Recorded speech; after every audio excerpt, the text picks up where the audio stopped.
Hello everybody, welcome back. Today as well we have got you another video. In this video I'll show you how you can link your Xbox account to your Ubisoft account.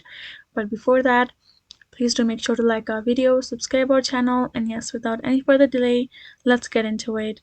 For that, all you have to do is first of all access your browser of your computer and type in ubisoft.com and simply sign in. Right after that, tap on your profile icon on top right and simply have to scroll down and tap on this option of account management given over here.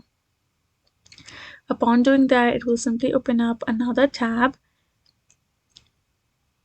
where you will be able to find this option of account information. Go ahead, tap on it.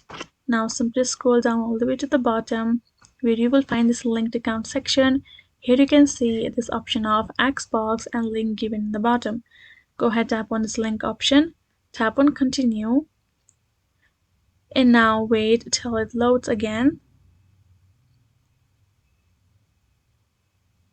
And right over here it will simply add in your email address automatically if you have signed in on your computer or saved information on your Google itself. Once you have tapped on this next over here, you will be able to follow some online prompts for you to connect given by the Ubisoft itself. Go ahead, enter the information accordingly, and you will be able to link your Xbox to your Ubisoft likewise over here. That is how you can do it. Hope this video was helpful to you all. Thank you so much for watching, and yes, I'll see you guys in our next video.